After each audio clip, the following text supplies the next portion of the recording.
introduction. So first I wanted to say thanks to Patty DiMatteo with the Mendocino Stories and Music series. She's really pulled this benefit performance together tonight. And also wanted to thank the performers. We still have a ways to go with the performance tonight, so we look forward to more entertainment. But Patty asked that I talk a little bit about the effort down at Navarro by the Sea. And I'm part of a very small, all-volunteer nonprofit, Navarro by the Sea Center for Riparian and Estuarine Research. We kind of it's complicated. But NSAR, we were formed in 2000, and we made slow and steady progress there in cooperation with state parks. And it's a wonderful, rich history down at the mouth of the river, both in terms of the cultural history and the environmental and ecological history there. And what we're trying to do long term is get to the point where we can foster, interpret that history and share it with the public as they come and visit the beach and visit the unit. It's a great state park unit. It's about 12 miles. It extends up the Navarro River, that wonderful drive along 128. And Navarro by the Sea there at the mouth of the river, it was established in about 1860 or so, and the inn was one of the very first buildings in that town. There was an entire town there that stretched from the beach up about 2 miles. It was a lumber mill. There was a shipping industry. The first ship on the Mendocino coast was built down there at the mouth of the Navarro. Captain Fletcher had a ferry crossing there, and he built the inn as a place to house sailors. There was a large lumber mill, and they would ship it helped to rebuild San Francisco after the fires and earthquakes and other towns along the coast. And over time, I think Navarro's sort of been on some levels, a bad luck town. It's had some challenges in its history. We're facing some challenges right now, trying to save the old historic inn. It was built in about 1864. It's a 2-story boarded up building there as you get out to the beach. And our nonprofit was formed in 2000, and our goal really short term is to try to save that historic building. We've made slow progress, steady progress. We've got a temporary metal roof on it, which is really critical to saving a structure like that. About 2007, we got a grant for $280,000 to actually do some of the hoops you have to go through before you can do anything in the coast in California. So we've got a specific plan that's pretty much completed, and we have construction drawings that are about 75% to actually stabilize the building. We've got some plans over here if you want to take a look at the ultimate vision there. It's really very simple. Save the buildings, have them reopened for public interpretation and use, and provide some safer access through there. But we've got a long way to go, and that's part of what tonight is about, is sharing our challenges. And one of the short-term challenges, as we all know, is the state budget crisis. There was a freeze. Patty, in addition to pulling together performances like this, she also does our books. We wrote a grant, and to everyone's surprise, got a $280,000 grant from California Cultural and Historic Endowment, which for a nonprofit that has an annual budget of $2,000, that's a lot. And so we didn't know, Pete Calvis is our treasurer, but we figured we can't sit him with the role of handling that kind of money.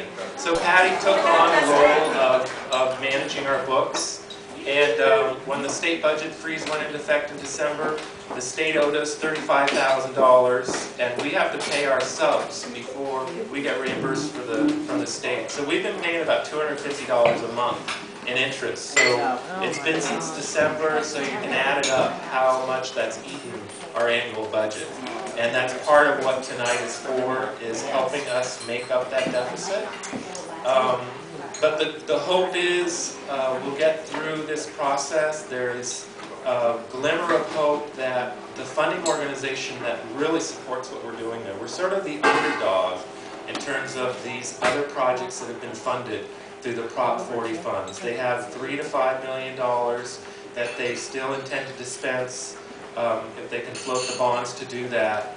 And we're hoping we'll get shovel ready with our stabilization plan so that in summer of 2010 we can actually get some work done on the end. Demolish the old motel building that someone painted.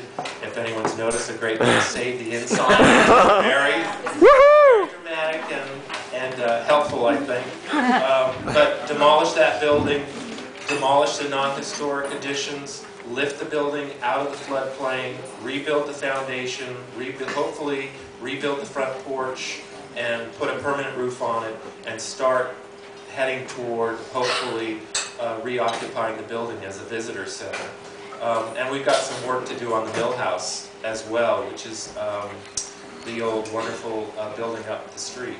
And so we're hoping we can get through the planning process and that we'll be successful in pulling in additional money from this funding agency. There's a big challenge there. We have a 40% match to any money we get from them.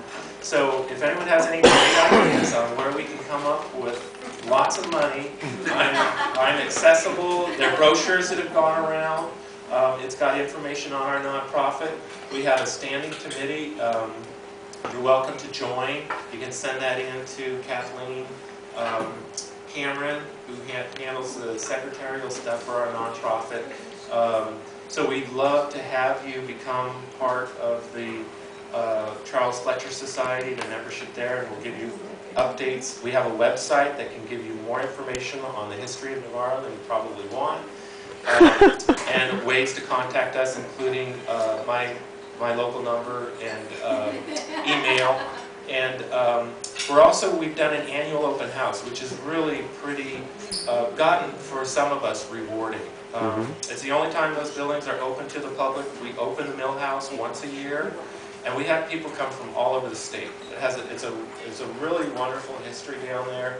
And so every year people are bringing mementos, postcards. One year somebody brought a canvas map that showed the entire watershed. I think it was from 1890. Wow.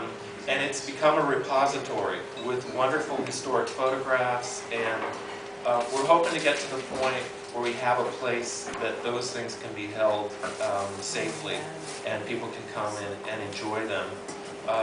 So we're having an open house for those of you. It's going to be the 5th annual open house on Saturday, June 27th, Catherine? Saturday, June 27th. We're trying to beat the fog, so hopefully we'll get the crowd going out to the beach as well. It's going to be from 10 to 4, and you're welcome to come down.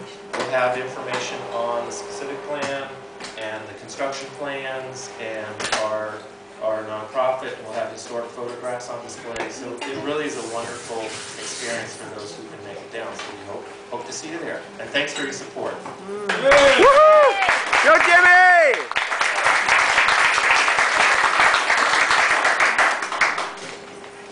All right, let's get this down a little bit here. Apologize for standing. Yeah. Somebody want help? No. Now, in the 70s, and then that means the 1970s, there was an invasion here. Many of us in this room came here in the 70s. One that I know of was already here.